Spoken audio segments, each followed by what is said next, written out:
Wow, we got a new studio. We got a clicker. We made it, boy. I know, mate. Only took 9 episodes, but we got a clicker. Only took 9 Fs, but we're good. Are we good, chaps?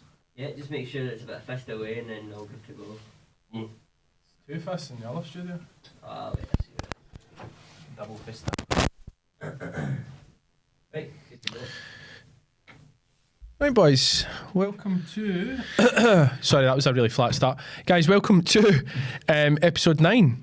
Episode 9. Episode 9 of the William Reid Watches podcast. We're in a little bit of a different setting today because... It's super last minute because... Super last minute because I've been so fucking busy the last 2 weeks. I've been all over the show, back and forward to London, back and forward to Germany, back and forward to... Yeah, we're actually filming Rome. this the day before. We're filming this the day before it gets released, which is not usually our schedule. But anyway, episode 9, joined again by co-host and friend Josh. Hello, everybody. And anyway, that's just what? I was going to say, it's a new studio as well, obviously. It's a new studio. We're testing the studio. We might keep it going. Might keep it going, to be honest. But this was so last minute in the diary that our usual setup is booked out today. So, yeah, we've gone for a pretty serious, dramatic backdrop. It's a moody backdrop, isn't it? Yeah, I once saw this one on Pornhub. It's like casting couch. My favourite. What is your favourite? Anyway, maybe not. Fake Taxi. What? Maybe not, mate. Maybe not. Just jump straight into the pod, eh? Yeah, let's just go straight in. We've got a lot of time, actually. Yeah, we're still going to do the hour. Yeah, we'll still do the hour. I am just... But busy week. We spoke in the last episode about playing golf at Loch Lomond. So we went out on Saturday. Now, give a bit of a backstory into Loch Lomond so the people know the levels of this. 500 members capped. 500 members, 325 non-UK members, 175 UK members. So you have to play with a member. Otherwise, you can't get on. Members only can sign the same guest on 4 times a year, once a quarter. I think that's how it works, even though the course is closed 6 months of the year, I think. But anyway, super exclusive. Really, really hard to get a tee time. I think it's like the top 5 most exclusive courses in the UK. Incredible place, super expensive. I think the debenture is about 120, 130 grand. And then it's about 10 grand a year. So not cheap. Amazing place, really cool. Super hard to get into. And thankfully one of our clients invited us on, and I had an absolute fucking nightmare. We both did, mate. We hadn't picked the club up in I hadn't picked the club up 6-7 months. So don't know why I thought when I got there I was thinking, okay, it'll be a good round today. Straight off the first, big dirty slice into the trees. I topped it on the first into the bushes. Oh, so you did. And, there was quite. It's one of them where the short game area is like immaculate. It's like beautiful, right? So you've got people there chipping. They've all got the really big tour bags. They've got their fucking name embossed on the fucking bags. And triangles with the balls. And so the guy calls us up. He's like, right, come on, guys, your 10 o'clock tee time, on you go. So on we go. And fucking everyone stops chipping. Everyone stops fucking putting, and they gather around the first tee box. There was about 20 people watching. I fucking turned into Shaking Stevens, topped it off the first. Straight left into the bush. It was like, I didn't even know how to recover from that. I'm like, am I fucked taking 3 off the tee? I'll just go and drop one. Greg had an iron off the tee, didn't he? Yeah, He was 2 iron off the tee. First of all, shouts out to our client Greg, who invited us. Really appreciate that, mate. Great golfer as well. Yeah, shot 3 over, 2 over, 3 over. And he was disappointed. Shot 3 over. He played incredibly well. Yeah. It's always nice when you go with someone to their home course and they play well. Yeah. I think they can actually give you a wee bit of knowledge about the course, like that trees where you want to be. That was probably the worst game of golf that I have played in the last 18 months. Yeah, I was trying to tell him as well. I was just like, look, you can invite us back. We're not this bad. Like this is as bad as it gets. It's just one of those days, mate. Sometimes you just have a bad day. Sometimes you have a good day, but it was bad. For those that don't really know the geography of Scotland, so Loch Lomond is like a massive lake. Yeah, but we don't get lochs down south. So all right, so a lot of water, right? Mountains everywhere, and you come out of Glasgow. It's 25 minutes outside of Glasgow. Depends what way you go. I'd probably say 30-35 minutes outside Glasgow. It's not that far. No, it's not far at all. But golf course runs along the loch, and the full way, beautiful drive up, place. You're along the water, and then you come off the road, and there's some big fuck off gates. Man comes out in his little like Loch Lomond bits and bobs. Hello, how you doing? What's your name? What time's your tea time? Anyway, opens the gate, lets you in, and then it's like a mile long drive then to the clubhouse, which is like James Bond Skyfall house. Like, it's absolutely fucking ginormous. It's like a mansion, not a clubhouse. And then when you pull your car up, two wee guys come out and they're like, don't move anything. I need to see how everything's laid out in your car. Right, okay, I can see you got your wood and your driver out. Right. Got your wood out? I've always got my wood out. You're all that close to me today as well. And he like visually takes in the kind of where your clubs and stuff are. And they put it back in exactly the same, but take your shoes in, your shoes get cleaned. The club shot was like amazing. Every time you suck a billionaire golfer and they've got like the little red stag, you know that they're a golfer and they play. Yeah, we went ham in the club shop as well. So we went ham in the club shop. Obviously got to show that we've got a wee bit of money, even though we got fuck all money. But it's just cool because you get all they only do the embossed stuff there, so you can't buy it anywhere else, and it's just quite cool. I got a head cover, a towel, a couple polos, a zip up, merino wool thing. It was cool. Yeah, very cool. But everything is a lot more expensive there. Like FootJoys were £269. The condition of the course was incredible for the time of year. Short game, the driving area, like it was just off the putting green. Like the short area has them wee little stand bags and they're just full of balls and you just put them down. Pro V1 practice. Like imagine balls. being able to go up there and like just practice when you want, like it would be so good. Like sorry, I know I keep checking my phone, guys, but I'm in the middle of doing a deal just now. Well, I'll say the next bit. The bit I was most blown away by was you go into the changing rooms and there's a guy in there, couldn't be more helpful. You know, he's pulling pints, he's cleaning shoes, he's making sure your locker's all organised. And then we finished the round and came back in and they've got two big plasma TVs and there's geezers there just in their towel, just having pints. There's a bar in the changing room, just an old boys club. They're having pints, football on. Oh, it was amazing. It's a cool flex. I would say best golf course I've ever played. You didn't play too badly, to be honest. You had some nice shots. I could not. Oh, you chipped in. Oh, I chipped in. Yeah, William chipped in, and it was fucking like the fourth magical. Or something. For the fourth. Yeah, it was incredible. It was just, I just couldn't hit the ball, mate. Yeah, it wasn't great. I just couldn't hit the ball. My low point was all over the show. Like I was either chunking it, thinning it. Like I think I lost 3 sleeves of balls, to be honest. My low point was all over the show, which is actually usually pretty I'm usually all right with that. I'm pretty consistent. I can usually hit the ball quite well. It's my short game that lets me down. But mate, I don't know. It was maybe just the nerves. I don't know. It just got to me. I had to fucking shit time. There's nothing worse as well. Like, see, to be honest, like as I've got older, having a bad round of golf doesn't bother me. Like it doesn't make me upset or make me angry or whatever. But after that, I felt a bit deflated because I was like, such a great opportunity to go there. Like, it's very rare that you get the chance to go and play these kind of courses. And when you want to go, you really want to go and have a really good game, don't you? And shoot something like, I don't know, low 80s or something like that, or 85 or something would be like, you'd be happy with that and walk away. But honestly, it wasn't. I would just like to not lose so many balls, to be honest. And I don't know why balls annoy me so much. If I can have a because you go and buy them, mate, and the night before and mark them all up, and then you stand in the first and top it into the bush and just need to walk past all the guys at the first tee. Yeah, it's fucking annoying. But we've been very fortunate, especially up here in Glasgow, that we're surrounded by like the most amazing courses. So very similar setup was Archerfield. That's probably the closest thing we've had. Archerfield was lovely as well. Like, don't get me wrong. I think what helps with Loch Lomond is like the prestige in it. It's like scarcity drives demand, right? So people know that you can't just get on there. So it makes it that much better. Yeah. Archerfield, lots of people have played, which is a beautiful course. Like, and some of the houses on the side of like Archerfield are incredible.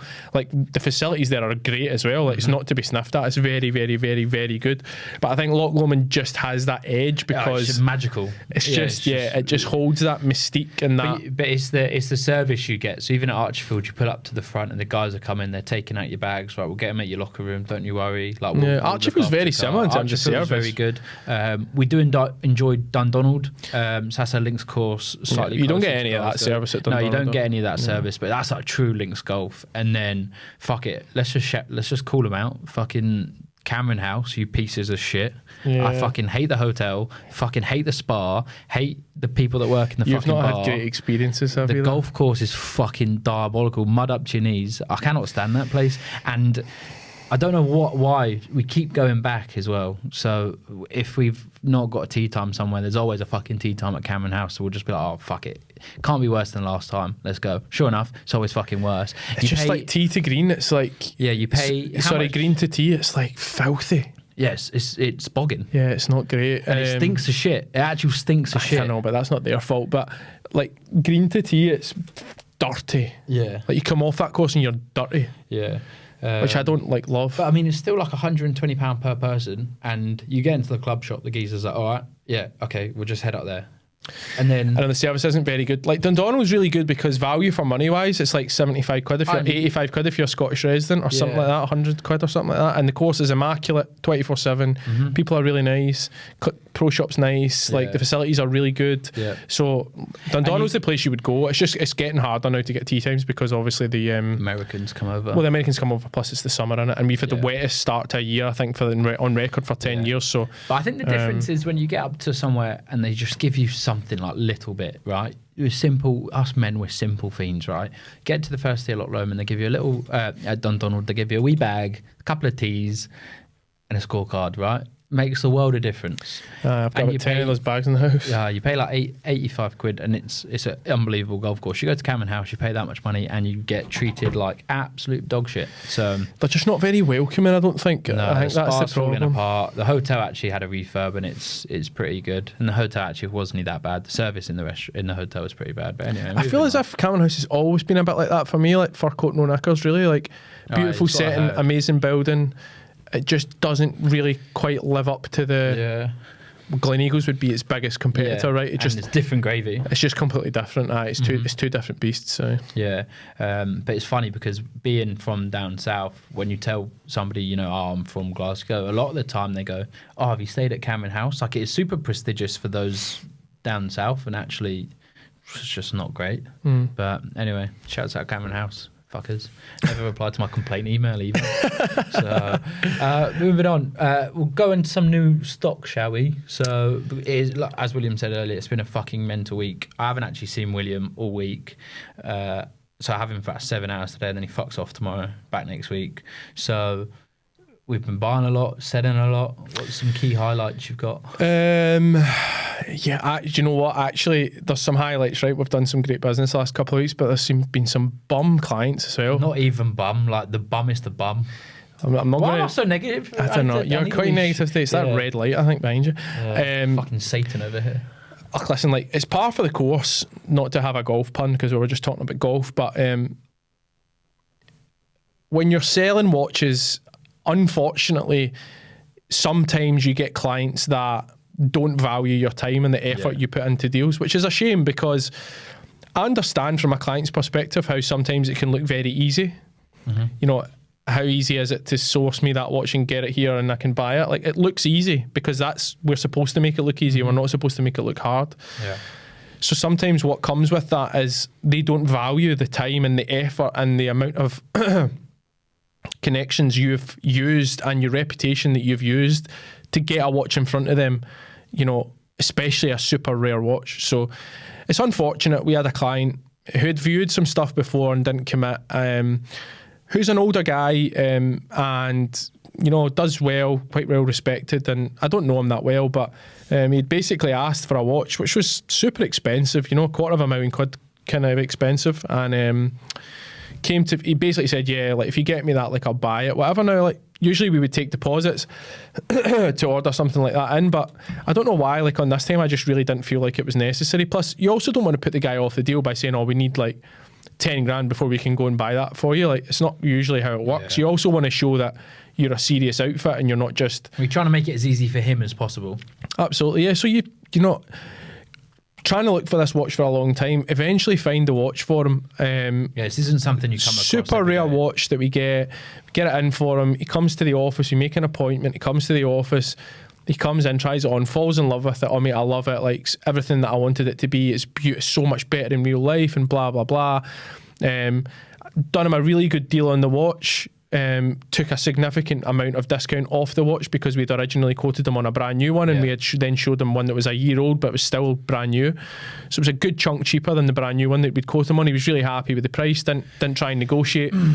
So this is on the Tuesday, and then he's like, oh, shook hands, yeah, done 100%, send me the invoice, got his details, got his ID, sent him the invoice, and then so this is the Tuesday. He's like, oh yeah, mate, we'll settle it on the Friday or the Saturday. So I said, Thursday, Friday doesn't work for me, we'll settle it on Thursday or Saturday. So I was like, that's fine. I said, listen, we'll hold it for you until then. I said, if you can get a deposit over to us the next couple of days, like that would be great. Just means that we can hold it for you. I said, it doesn't matter if it trails into next week. I said, even if it's this time next week, Wednesday, Thursday, next week, it gives you a bit more time to sort it out. I know sometimes people are moving money from one investment to another or releasing capital from something, so it can sometimes take a few more days than you expect it to. And he's like, yeah, no worries, I'll get that over to you tomorrow. Call him Wednesday. Yeah, mate, I'm just working through a few things. I'll get back to you as soon as I've got some notice. Absolutely fine. Leave him on Thursday, call him on Friday. I'll come back to you ASAP. I'm just trying to release some funds from somewhere. That's fine. Saturday comes, speak to him on Saturday, calling him, no answer. Messages, oh mate, I'll come back to you as soon as. 6-7 hours go by, no response. So I wake up on the Sunday and I'm like, look, the guy's had no commitment from his end. Like, this is a really expensive watch. We can't afford to have this in stock. You know, for any longer, we need to get rid of it. So I sent him like a nice message just to say, listen, like, hopefully everything's okay on your end. I'd really appreciate if you could send us over a deposit, 5 or 10 grand, like, which is less than 10%. Yeah. And we can hold the watch for you until next week. But unfortunately, without any commitment from your side so far, we're now 6 days later from when you said you were going to buy it, and you've still not sent any money or committed to the deal whatsoever from your end.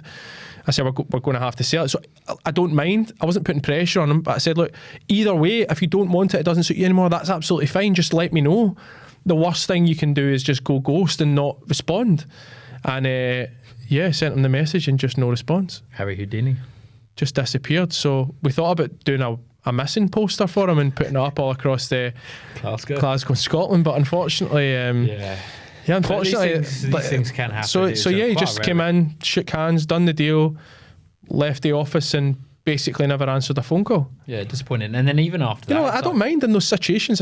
If someone's, situation changes and they can't afford to buy a watch anymore, like, that's completely fine. Yeah. No one's saying that you have to commit. If you say you're going to buy, people's circumstances change all the time. He might have went home and his wife might have said, listen, what the fuck are you doing, man? We've got this to do, we've got that to do, blah, blah, blah. Which is understandable, but just a bit of communication just goes such a long way. A team messaged me on the Thursday saying, listen guys, I'm really sorry for wasting your time. Maybe we're going to have to look at this a few weeks down the line, a couple months down the line, but right now I can't commit to it. Listen, thanks so much for everything you guys have done. I really appreciate your time. Totally fine. We get that a lot as well. Even I would way rather him said that than just say completely nothing, because then from my perspective as well, I'm like, it's a real lack of respect. Because can you imagine if I had done that to him and he had went and, sent me the money for a watch and I just was not answering the phone, or not whatever. I said I was going to commit to buying a watch off him and I was just blanking the phone and not answering the phone without even responding. It's just, you don't expect it from someone of his caliber and his age. Exactly, yeah, you're right. Which comes at you a little bit from left field. So it's unfortunate. It's disappointing when people behave in that way, because they don't see the work that goes on in the background to source these watches and get these watches in front of people. So unfortunately, that's one that slipped through the net. But listen, it's par for the course. It is what it is. It's just, I mean, you say that, right? It's just one of those. This week as well, it's just been deal after deal after deal. So you've got to look at it as in to be like, right, okay, we've had one kick in the nuts, but overall, listen, like with every cloud's a silver lining. Like, listen, I've been quite lucky in my life.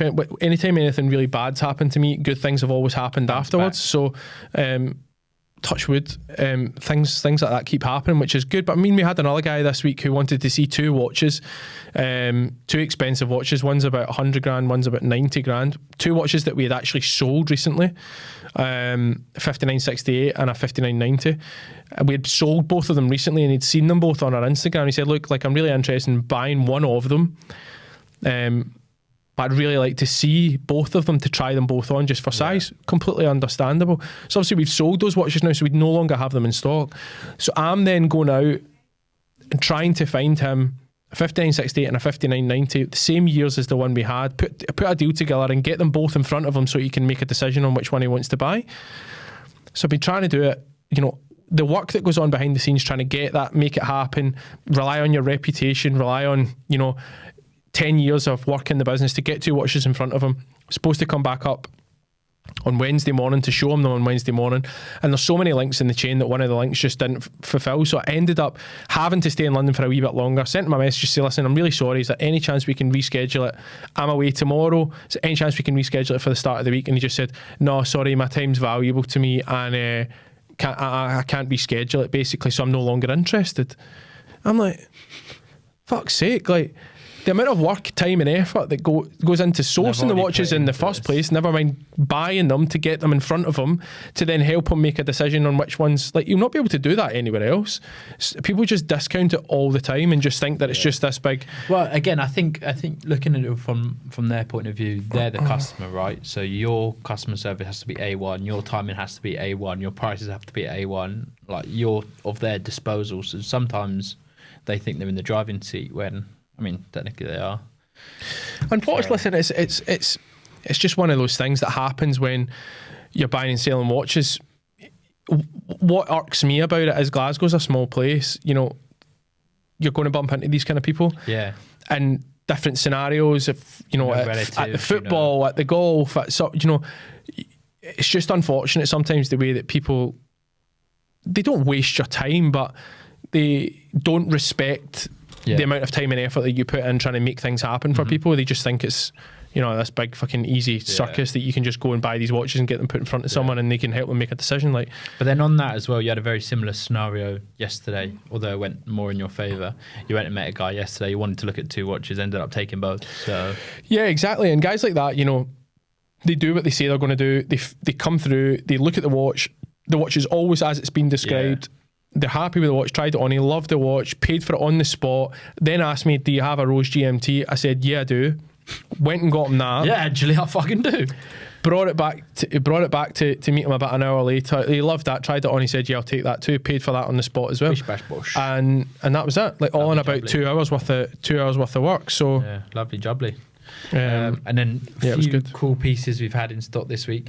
I've been very fortunate in the maybe like year that I've been here that there isn't many watches that I've not had on my wrist, but one watch I hadn't had on was the Sprite GMT, which is obviously like reversed upside down. They've been overpriced for so long that I just refuse to stock them at that big price. Yeah. Amazing watch. It's a cool watch. It's probably the only stainless Rolex sports model barring the Daytona that I would have. Yeah. Yeah, I really like it. So I had that on my wrist, kept putting it on upside down there.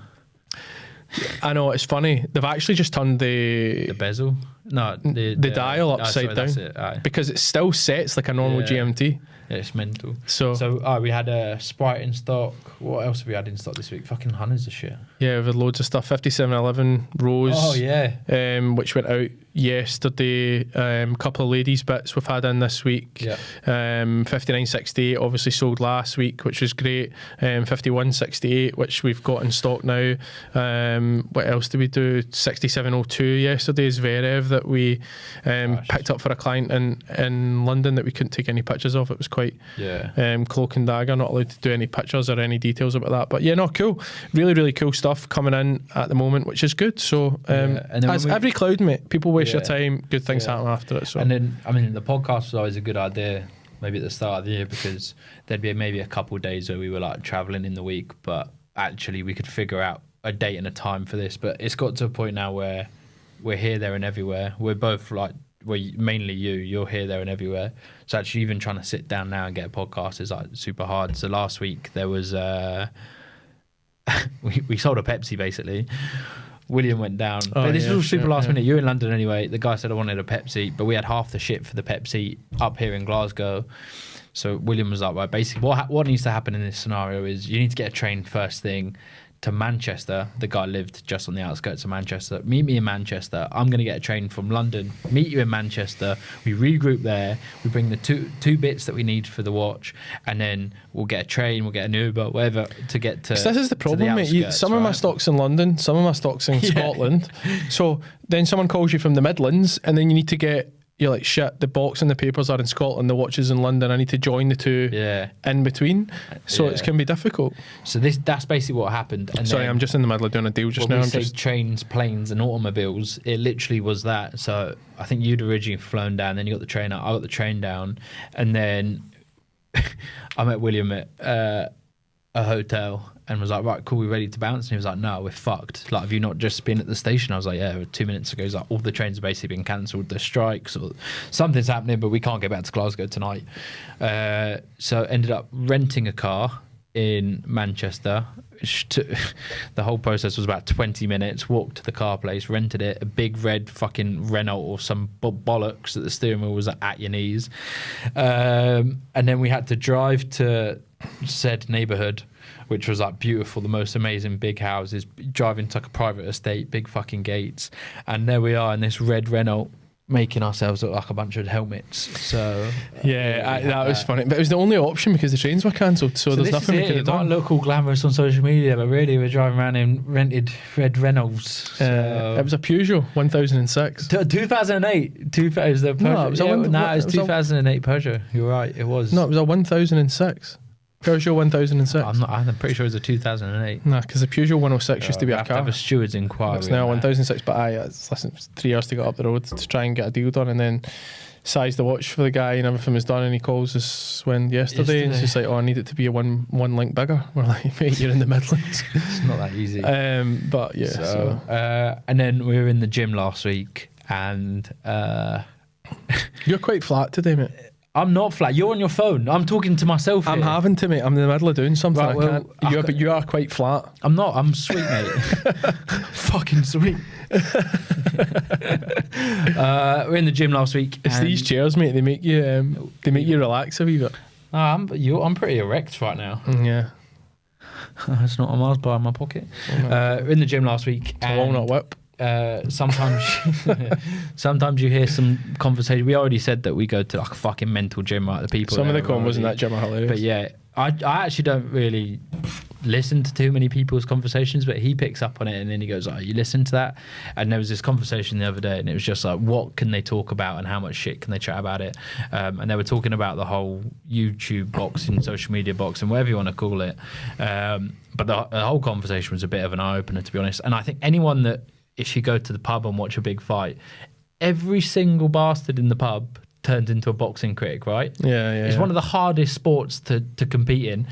Oh, well, you should have thrown a fucking left hook then. It's just like, you've never thrown a left hook in your fucking life, right? So boxing is one of those sports that I feel like everyone becomes a bit of a critic and you've only watched one fight. But people start fighting at the boxing events and all. It's like, come on, mate. It's like, it's just testosterone-filled air. What if AJ can throw a hook? I know, and everybody's like, fucking... Yeah. But there was these two guys in the gym and they were talking about the whole social media boxing, and I don't know, Mike Tyson might look a bit. It's just like, it's fucking Mike Tyson. I thought about Jake Paul, Mike Tyson. Yeah, like as if Jake Paul might beat Mike Tyson. The only way he beats Mike Tyson is if it's scripted. A big fight, which it's the only way. In my personal Mike Tyson opinion, batters anybody's I think melting. It's a scripted fight, or if it's not a scripted fight, I reckon that to whoever the underdog is, i.e. Jake Paul, I think he's got a lot of things. It's all right, you can't punch me in this round. You have to do this, you have to do that. But other than that, you can beat the shit out of me. And there's no way that Floyd Money Mayweather isn't beating Logan Paul. There's no way that these guys are fucking killers. There's no way fucking Mike Tyson isn't beating him unless it's rigged. It's just how mate, have you seen Mike Tyson hitting pads, mate? Yeah, mate. Have you ever seen the video? He'd kill you, mate. You ever seen the video? Never mind, he used to fight heavyweight. Yeah. Jake Paul would be what, middleweight, some cruiserweight, he's maybe biting people's ears off because he's a fucking animal. He would kill you. Yeah. He would kill some fighters now. Yeah, And now all of a sudden it's like an even up for debate that this fucking Jake Paul used to do fucking Disney Channel YouTubes, mate. Like dancing on YouTube, mate. There's absolutely no way that Mike Tyson doesn't punch his melting. Well, there is, but if it's rigged. That's the only way I see it. Aye, the only way that fight goes in his favour is if it's like, I don't know, Jake Paul looks really good. I reckon he's got it. And it's just like, there's absolutely not a fucking chance. It's not a hope in hell, mate, he wins that. Yeah, so, and there was a Ryan Garcia fight the other week. That was actually very good. Oh, mate. I love him, Devin Garcia. Haney. Yeah, you do. I like Devin. He's cool as fuck, Garcia, mate. He's actually not. Slick he's a wee hair. worm. You were like, slick hair. Oh, he's good looking. I was like, is he fuck? Yeah, he's a good looking little cunt, mate. He's a wee slimy. Nah, mate, he's cool, mate. It looks like he's cool. in the Marbella market shot in Rolexes. Nah, mate, he's where cool. He should be. And see that left hook he's got? Oof. Oh, he's some fighter. Yeah, and he's got some power. Put Devin Haney on his arse 3 times. Yeah. He said he was like having beers during the day. That wasn't phased. I'll cap that though. Yeah, I think so. Just done that to try and build the hype over the fight. And then before we push on, fair play to him. Talk about one last thing that happened this week. It was actually the back end of last week. I think I've hit my midlife crisis. Do you know what, like? And I'm not even joking. Like, do you know the funny thing is, right? You have ignored me for 3 years, mate. Yeah, because I didn't think it was that bad. I can't see myself all the time, right? So, I mean, I had my teeth done in December, which was arguably the best thing I've ever done. There's a lot of men, I think, out there that just basically are afraid to like admit defeat. Like, it's okay to admit defeat. Like, You've not been defeated, mate. No, Your I know. midlife crisis. Tell the people your midlife crisis is you're barring it. You feel like you're losing your hair. Yeah, Right. but I am losing my hair. Yeah, right? you are, mate. Because I've told you Yeah. this for 3 years. So there was one day Prevention's better than cure. I've told you that as well. I put product in my hair every day, right? What I was trying to get to the point was I'm a real friend, so I will not lie to your No, face. I know, and People say, "Oh, your hair's fine, mate. Your hair's fine." No, it's not, mate. No, It's I coming know. out Yeah, rapido. yeah. So you need to get it fixed, and it'll be the best thing you ever do.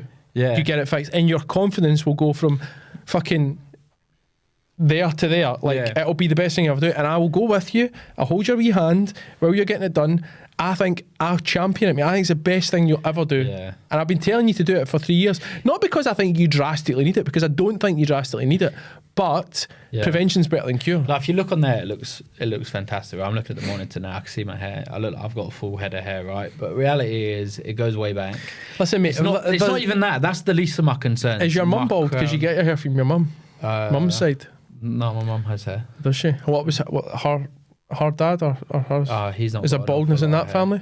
Yeah, I think so. Yeah. But like, again, I've got pretty thick skin. I'll be the first one to roast myself. I see. and I get my take hair the from piss my out mum of as well. Like, myself. my dad's hair was like Rod Stewart when he Your was young, dad's like still like Rod Stewart. big, thick, long, luscious, curly hair. And Yeah. I got my hair from my mum. It's a wee bit finer and thin, but she's not like Yeah. it's not falling out or anything, which is good. Yeah, but I like I said, I think I've got pretty thick skin and like nothing really phases me. Like, if I want to get it done, I'll just go and get it done.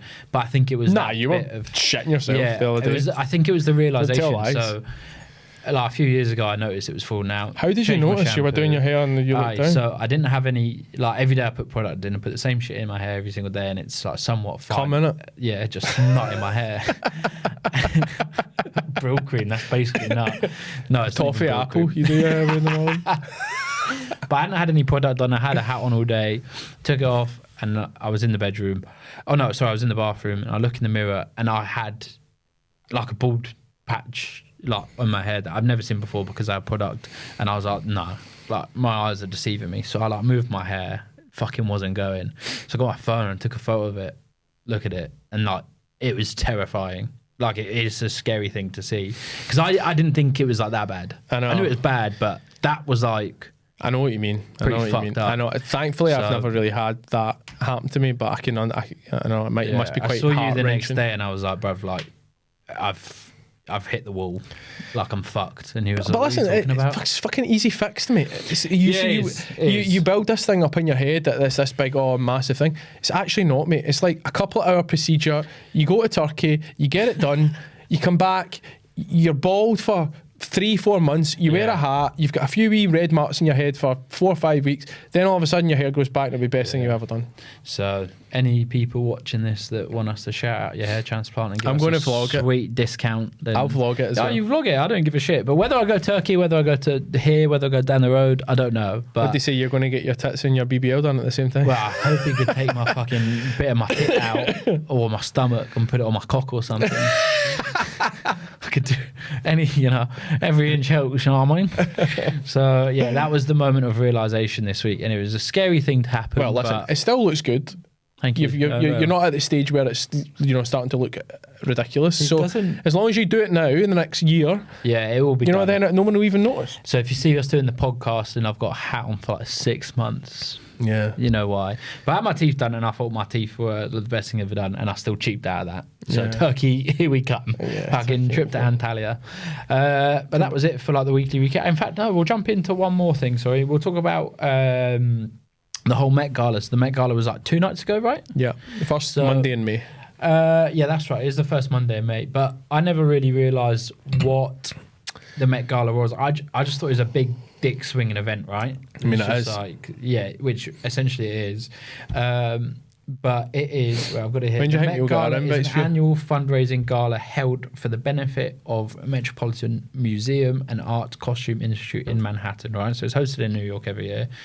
People just go and wear the most like outrageous outfits, but it kind People of look forward to that event all year. Yeah.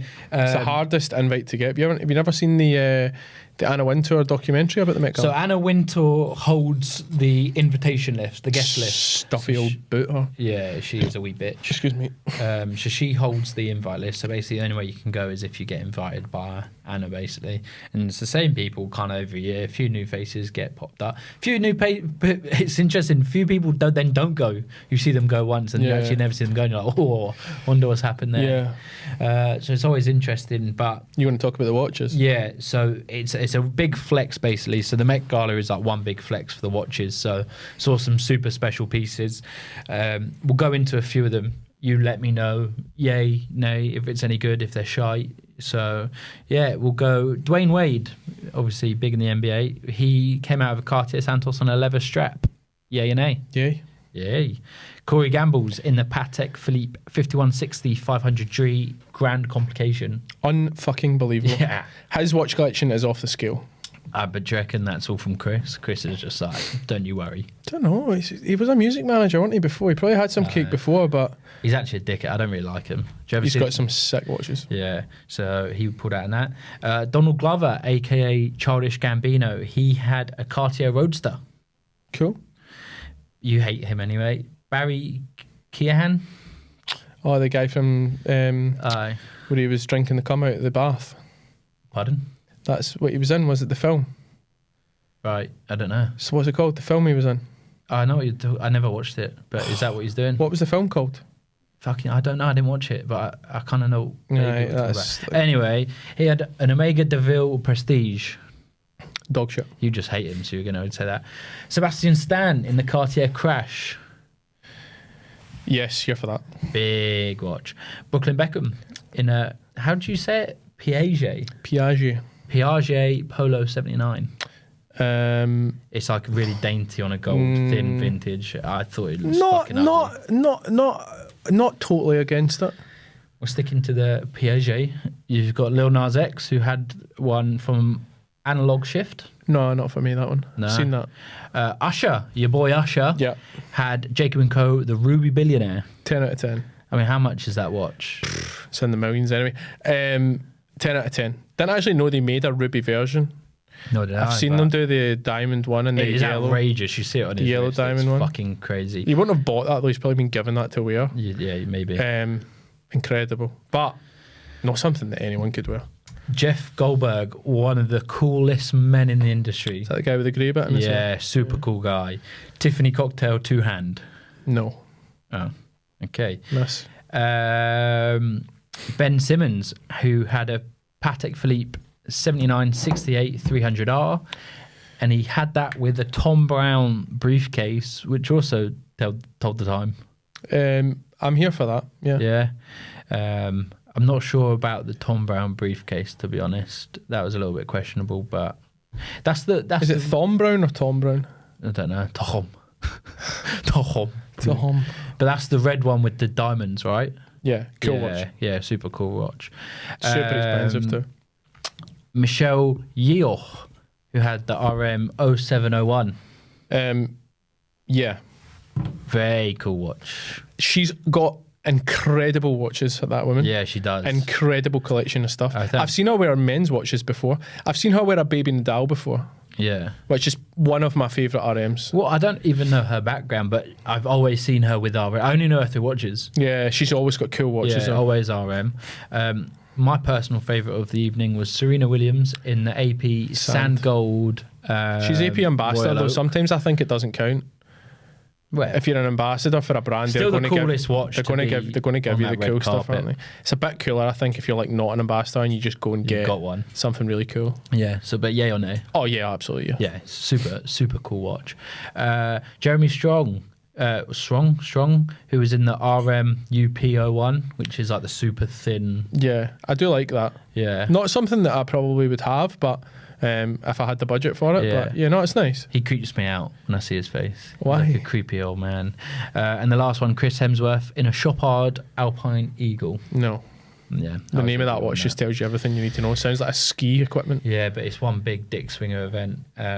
But you see some like outrageous outfits. I mean, I've got a whole. Do you remember Lady Gaga wore the meat dress? Yeah, big on the old steaks, right? She wore the meat dress.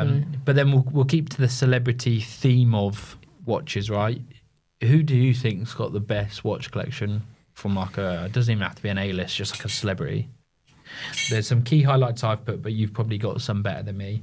Mark Wahlberg, fucking sensational. Yeah. John Mayer, obviously. Ed Sheeran. They publicly go on about it. Jean Todt. Who's that? Used to be the head of Ferrari. Oh, you'd expect him to have. Jean Todt's got some fucking sick stuff. Yeah. Some very limited RMs and stuff like that. He's got a very cool watch collection. LeBron's got some watches. Yeah, facts. Some good watches. You know, you've Corey Gamble's got some real rare stuff as well. I'm trying to think who else. There's some guys that I follow, and they're not celebrities, so no one would even know them, but there's some guys that I follow, especially one guy's Instagram's You Can Never Have Enough, and he has the most sticks by it. Ridiculous, like, do you know if a Patek comes out and it's got like, so like it'll be platinum, emerald bezel, ruby bezel, diamond bezel, 3 variants. He's got all 3 of every one that's ever been released. Jesus. Like, he's got some incredible stuff. Jean Todt's got some really cool stuff as well. It depends what you define as cool. What I define as cool, a cool watch collection is different than what someone else would define as a cool watch collection. I love a watch collection. So like, for example, Mark Wahlberg's watch collection is every single Patek. Mm-hmm. Every single cool Patek that's been released, he's got it. Mm-hmm. So is that a cool watch collection? I would argue no. I think, it's fucking cool, but I would argue no. I think a cool watch collection is having bits and bobs. Stuff that you like. Now, I know Ronnie Flegg done the guy that owns Kith. Yeah.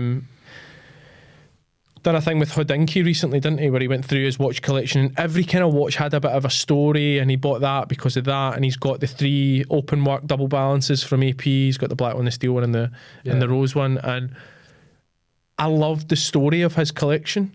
He bought a Hulk, he gave it to his dad, like, or was it a Pepsi or something like that? He gave that to his dad, and he wanted the Hulk to commemorate 10 years or something. He opened his first store, he bought a Hulk or something like that. Like, those kind of collections for me are the coolest ones because everything has a story, everything tells a story. Not all the watches are the same. It's not all Patek, it's not all AP, it's not all Richard Mille. He's got some Swatch in there, he's got some Rolex in there, he's got some really cool AP in there. So he's sticking to what he likes. Doesn't have a massive collection by any means, but it's, you know, very, very cool. There's some people out there with the most ludicrous watch collections you have ever seen. Yeah. I've got the stories with Ronnie Flegg. I just think he's a fucking arsehole. I really like. Why though? You got some insider info? Yeah, well, I had to deal with him on a few occasions. Give us some insider then. No, I actually don't think. Nah, come on, we're on the podcast. We basically had to interview him for a magazine. Josh used to work for Crip City. Yeah, Josh used to run Crip City and do a few things. This is Josh's kind of background. Is wondering why Ronnie Flegg's got some. We released a Crip City magazine, and we've got a really good mutual friend of Ronnie, and we were basically like, we were super interested in like getting him to be the face of like episode 1 of the magazine, right? Yeah. And sneaker to sneakerhead, like there's like that mutual respect, right? And it's just like, it became to a point where he's never going to say no to this. Mm-hmm. And like his demands were just like fucking like what? Ridiculous. He just wanted to like be flown in for it, and like just the most outrageous stuff.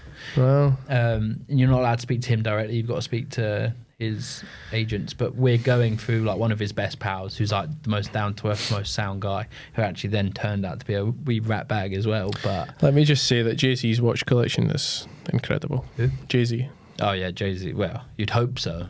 His watch collection is incredible. I don't know why I didn't think of him when I first thought of it, but he's got some incredible stuff. Ronnie Flegg. We can jump into it as well. I mean, we obviously just had the Miami Grand Prix just gone. I think it was really cool. Kith as a brand, amazing, right? A1, like everything about it. Love what he's done with the place. Yeah, love what he's done with the place. And like having the collaboration with Tag. Is it dead now, Kith? No, I don't think so. I mean, you wouldn't not. Are they going a bit ham on the collabs though? Yeah, so I think like. Do you remember when they first done and shit like that? Do you remember when they done? you remember those Air Force Ones they done? Yeah. The Kith Air Force Ones, the red ones and the blue ones? Yeah. I loved those shoes.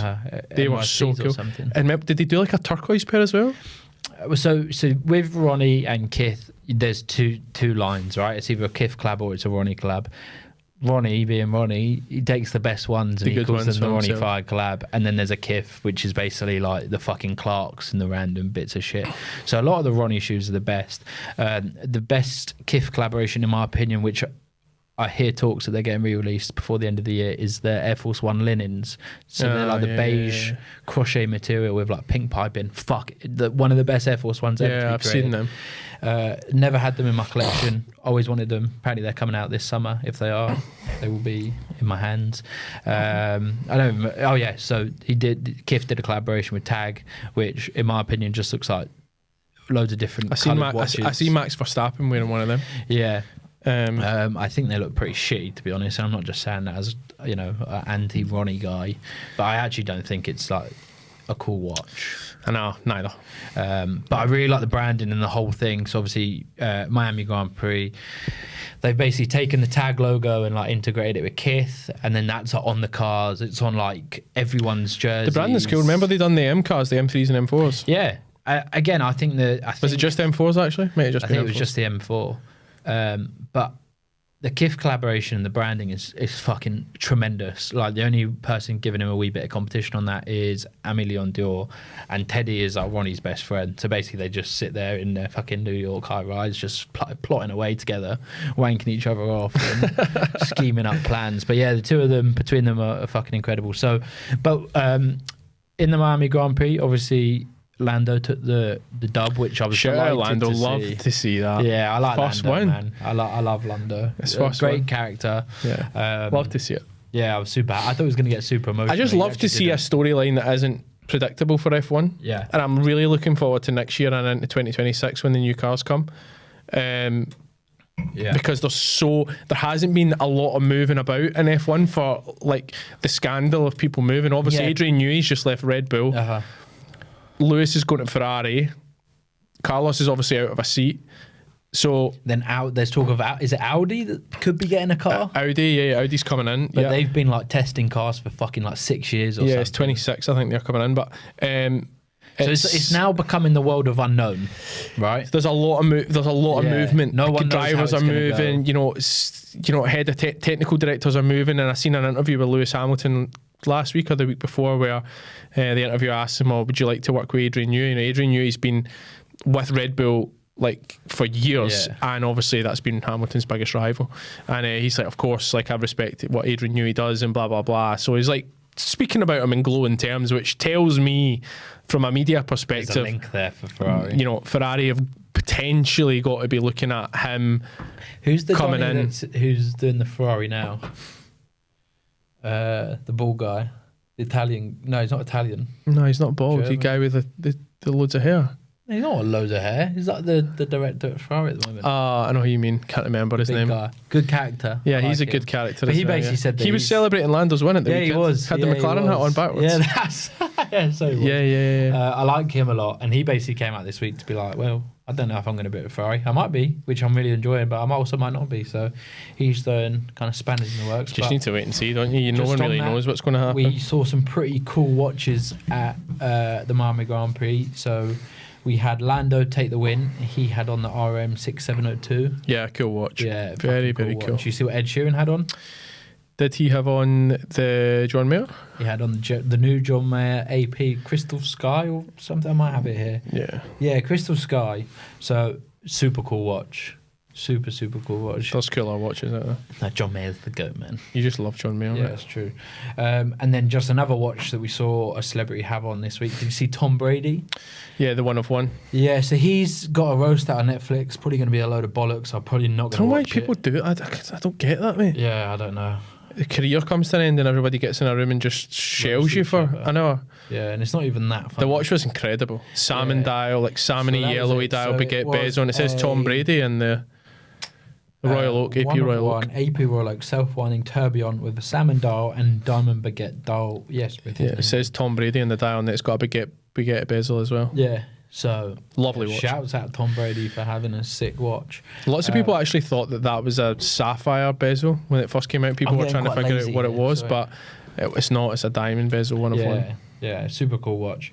But I'm just going to reel it back to, before we jump forward, I'm going to wheel it back to the Met Gala. And we were actually having this conversation today, and I was like, do you have any celebrities that scare the shit out of you? Because I have one in particular that, like, every time I see a photo of her, and she's like super big, makes my skin crawl, right? And that's Doja Cat. Fucking scares the shit out of me. And I don't know what it is. Well, I do know. I do know what it's about. She's basically like demonic. She's quite demonic, isn't she? If you go on YouTube and you just type in Doja Cat music video, it's like some of the most fucked up shit, right? Yeah. Paint the Town Red is all about her basically sacrificing herself to Satan. And the story is, I don't know if that many people are clued up with like the whole Illuminati stuff, right? So if you're in LA and you're trying to make it big, you can get approached by the Illuminati. You basically sell your soul. This is the story that is circulating online. And they'll basically like take your soul, but in return they'll give you, fame, money. So there's like loads of people, like hundreds of celebrities that are said to have joined said Illuminati, right? So she's one of them. Now, when you join it, they say at one point in your career you have to do a public humiliation. So she went on Instagram Live, then like just shaved her head off with like a razor. She's just there shaving her eyebrows off, shaving her head off. Yeah, she does freak me out a bit as well now that you've mentioned that. Machine Gun Kelly is weird, I think, as well. So they actually say Will Smith, right? So Will Smith doesn't scare me though when you look at him like that. I don't think weird. No, Will Smith doesn't scare me, nor does Machine Gun Kelly. I think Doja Cat's just like one, she's an extremist and she just doesn't give a fuck, right? And you go on Twitter and she just obviously doesn't give a fuck about how she comes across. But the story was, like, rumor has it, the whole Will Smith thing, he'd never won an Oscar before, and he basically said, all I want to do is just win an Oscar in my career. So the Illuminati said to him, if you go and do a public humiliation, you'll win an Oscar. So that whole thing when he slapped Chris Rock, did he win an Oscar? He then went on to win an Oscar that evening, but he's never allowed back. So, but that was like enough for him. He just wanted to win the Oscar, and then he won an Oscar that night. He should have won an Oscar anyway for I agree. Pursuit of Happiness. He was great in that. But Doja Cat, her actual tattoos are fucking terrifying, right? I don't think DiCaprio's won an Oscar either. I don't know. I love Leo though. Yeah, he's cool. Leo's just won in life. He doesn't need a fucking Oscar to tell him that he's amazing. No, but think of all the things he's been in, mate, and he's never won an Oscar for any of them. What's the best? I think he might have won one recently. Catch Me If You Can's got to be up there. I just think this sounds like such a cliche answer, but like Wolf of Wall Street, he was incredible. Leo's just cast for roles that are made for him. Yeah. No one else could play that Wolf of Wall Street. Catch Me If You Can's a great one. Shutter Island's good. Yeah, Shutter Island was good. What are the other ones? I mean, obviously, Titanic. Yeah, he's in that as well. But is there? What's the one? Why have I forgotten the name of it? About the guy who lives in New York and he's like super rich and. No, that's not what I'm thinking of. It's like the old thing. It's like set in the. I done a project on it when I was in school. That's not Leo. That's it is. Christian. It's not. It's DiCaprio and the famous picture of him. He's got the glass, the champagne glass, and he's cheers. Oh, I thought you were talking about American Psycho. No. That's Christian Bale. Yeah, that's what I thought you were talking about. But is there the whole conversation was? Is there any other celebrities that scare the shit out of you? No, not really. Because Doja Cat was at the Met Gala and I actually can't look at photos. She's like shaved her hair to make her ears look pointy. She's got like these fucking demonic tattoos. If you Google like her back tattoo. Yeah, anyway, let's move on. Talking about Doja Cat for 20 minutes. Yeah, move on from Doja Cat. New news in the world of motor vehicles this week. The new Cullinan got released yesterday. Seen that. New bumpers, new facelift. Yeah, it basically looks like the Spectre and the Cullinan have had sex and produced a 4x4 Spectre. Is my take. I don't know how long brands can keep bringing out £400,000 plus cars. It's only going to get worse. 4x4 cars, and people going to keep buying them. I seen the Purisangwe yesterday in London for the first time. Yeah. Nearly shit my pants when I seen it. Yeah. Unbelievable. Incredible. How was it as a car? The skin looks like it's made of water. The metal on We're the talking about the outside. car still, right? Yeah, Yeah, like right, the okay. metal on the outside looks like a skin. Right. The way it's like molded, it's like doesn't look like a car. It's like a race car in a 4x4's body. Right. It is beautiful. Like it's everything that you need in a car. Done. Big loud V12, 4 seats, enough space for the golf clubs, space in the back if you've got kids, loads of space in the front. Beautiful looking car. There is only one issue. It's 500 grand. But I think it's only going to get worse. I think cars are going to get more and more expensive. They did bring out the new V12. I've seen the renderings and the videos on the new V12 flagship for Ferrari. Not No. for me. It's quite square. Yeah. They need to move away from that. I know the classic Testarossas and stuff. Is it a 355? I'm out on this bit. Potentially 355. Back out. They're obviously quite square, but recent Ferraris, F12, 812 Superfast, 812 GTS, Cool. they're all quite flowy. Like the bodies look aerodynamic. Yeah. Do you know what I mean by Yeah, that? I know what you mean. Like it looks like that's the way the air flows over Yeah. the car. I think that's what makes Ferraris sexy. That's the purest angle looks like that. What a beautiful car. I was blown away when I seen you that. Came back as the first It's thing so you said. low to the I ground haven't- as I well. haven't seen him in like 5-6 days, which is very rare for the two of us. And he got in the car today and he just started fucking talking about the purest It's angle. so low to the ground as well. Yeah. I can just imagine like the seating position in that car. I bet it's like. Oh yeah, that was the probably. I remember the first time I seen a 918 Spider. I was like, wow. Those cars confused the shit out of me. But that was like that and a pure sang me. Yesterday when I seen that, I thought that is It was special. outside what, the Connaught Hotel? Outside the corner, just sitting 24 plate, Wild. brand spanking. And what's your take on the new G Wagon? EQ, what's the fuck's it called? GQ. Fucking, I don't The electric know. one? Yeah. Mate, it'll have a range of about fucking 5 miles. It's 3 tons that car. Yeah. How can it go like a Taycan can't go further than 150 miles, and it's How's it's that about a ton and a half, 2 tons, something like that. Yeah. That's 3 tons a G wagon. So how much range is that going to have? You can obviously have a pretty big battery pack in it though. No, I know, but still, like, imagine how long it takes to charge. Yeah. Long I don't know. Like, some cars are not meant to be electric. And A G wagon's fucking one of them. Yeah. That's top of the list. Don't make this electric. And It's what supposed is- to have a big screaming V8 in it that Yeah. sounds like a dragon's breathing down your neck. Did you like it or not? The new G Wagon? The electric one? Yeah. No. Do you like the new non-electric one? Yes. Would I pay over 200 grand for one? No, I think you'd be off your fucking head. Yeah, just by the last generation. Last generation one looks pretty much the same, bar a different steering wheel, and the interior's not even that much different. It'll can't have really a little bit update on the software. There a little bit of a facelift. It might have a couple of new wheel variants. Yeah. You could just buy the previous. It's a classic shape of a car. They don't. They look. They still look good. 140, 150. Buy you a good one of the previous gen. That's where I would put my money. All you need to do is look at the prices of new G Wagons now. Against. They're giving discount off them. Yeah. A brand new G Wagon now of the current generation still be north of 200 grand. The one that's 2 years old that's done 30,000 miles is 140, 150. Yeah. So you're losing 50 grand straight away, which is 25% of the value. Now, it doesn't take a genius to figure it out that depreciation of 25%, isn't exactly great after you've done 30,000 miles, especially when you're talking about 25% of 200 grand. We're actually, I think we're flowing in time. Cammy, how are we doing? You got like 2 minutes left. Well, Fuck. I had about a minute left of the hour, but it's 20 to 3, which I think is when the booking starts for the module. Yeah. Right, we'll go on. Are we all right to do like 10 more minutes of this? Yeah, and we're then fine. we'll Let's just go. cut it into, right, okay. Because one thing I did enjoy, so shouts out you if this was you, on the comments last week, we had a load of people saying what they wanted to see, questions, they wanted to give us some topics. So I've highlighted a few of them. Sorry I've left this so late in the Questions podcast. for listeners. Yeah, so From which I listeners. quite like. So Rob Mack was basically, he wanted to see like a GQ essentials. Now you've actually got this whole backdrop which we didn't plan on. We basically could have done our own GQ thing.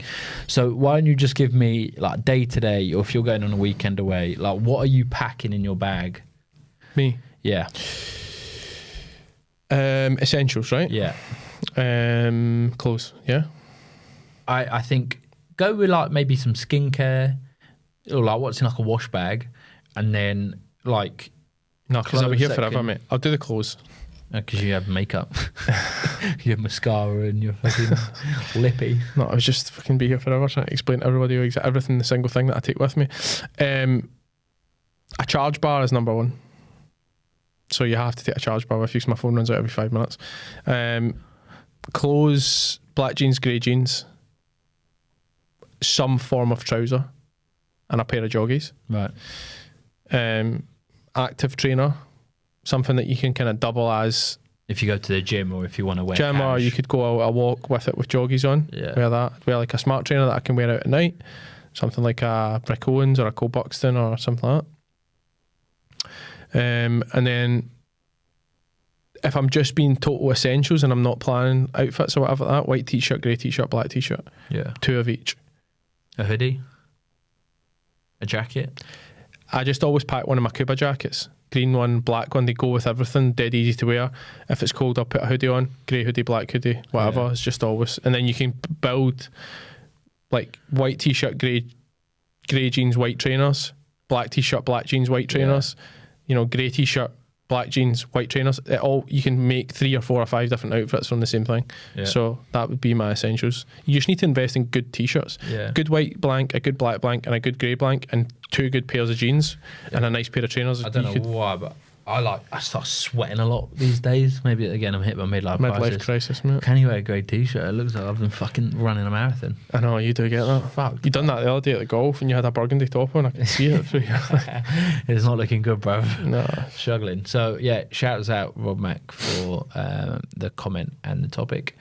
Hashtag Dav. This is actually maybe something I should address in another podcast. He's basically said, how did I find moving away from the corporate world into this? It's a great question, one that I think we might need to address in another pod, because Well, give me the top 3. Give me something that you enjoy the most, something you don't enjoy, and the most surprising thing.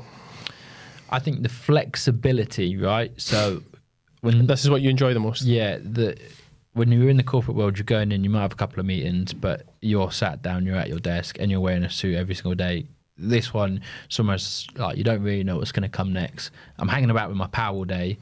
I wear what I want. I can talk how I want to people. You know, it was funny, we were talking at playing golf with this guy, and he's just like, oh, how have you got used to like wearing watches? And your response was, he's a fucking watch snob. Ask him to wear certain watches, he's like, nah. I don't want to wear There was an AP yeah. the other day. He's like, "Oh mate, stick that on. We'll take it some photos." And I was just like, "Oh, do I have to?" Yeah, That's you a became fucking a AP, you watch- yeah, dickhead. you became a You haven't watch had a snob. watch before you started. Right, something that you don't like. About this, Yeah. Don't say there's honestly nothing, because come on, there must be something.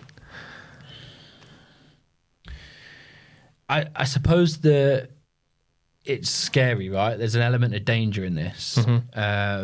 Obviously, Risk is what you're looking for. risk, right? We deal with high net worth people. We carry high net worth stuff. We really try to minimise that. So if anyone's trying to run up on me, chances are you're going to get fuck all off me.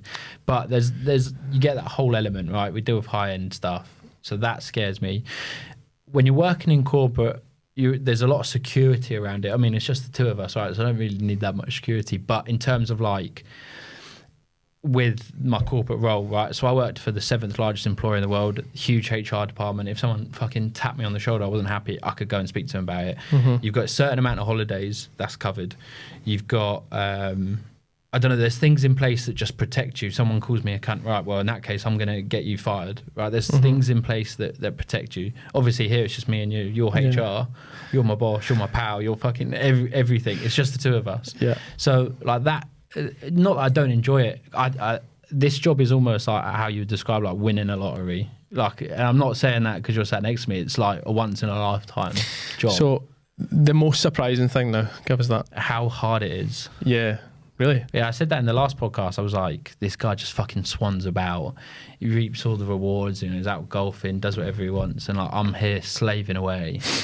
And no one's telling me well done, and I'm fucking miserable as shit. This is when you used to work in corporate. Yeah, and now I'm here, and it's just like, oh, actually, yeah, we can play golf, but in order to play golf, fucking all of this shit that still needs done.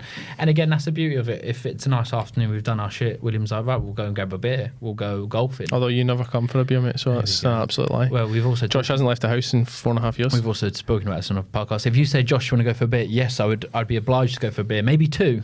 But going for a single beer in Glasgow does not exist because you're out until 6:30 in the morning and you're stumbling home. Correct or incorrect? And do I want to do that most Fridays? No, I don't.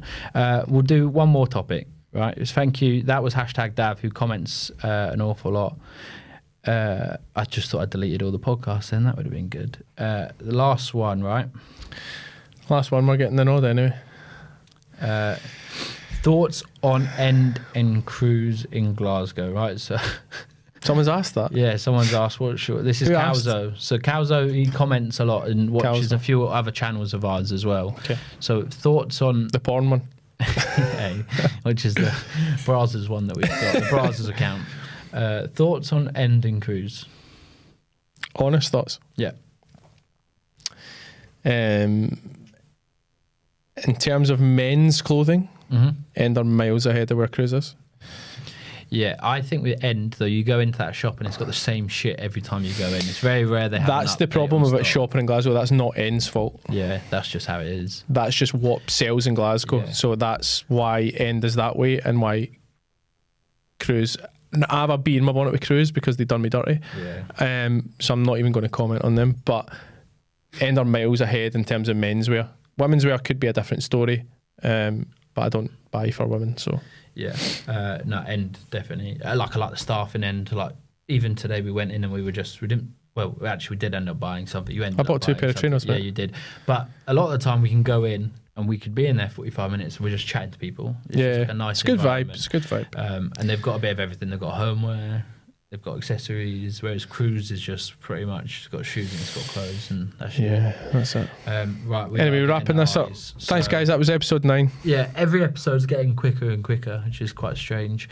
But I really enjoyed the fact that, I mean, I know I didn't really address it, but I enjoyed the fact that people were commenting what they want to hear, what they want to see. So I'll jump into it a bit sooner, still learning. So I'll be We'll vlogging Josh's hair transplant in the next couple of months, so stay tuned for that. One was, are we going to be vlogging soon? That was a comment. Vlogging what? You've done one before. They don't do it. Nobody's interested. Yeah, on TikTok. I think they want like a big, long YouTube one. Like a But YouTube until one. we can get the TikTok ones rolling, we do TikTok ones and no one seems to actually give a shit. And Would have been good if pretty someone good. was following me about yesterday. I was all over the show in London yesterday. Yeah. Yeah. Anyway, guys, thanks again. See you soon. Yeah. Peace.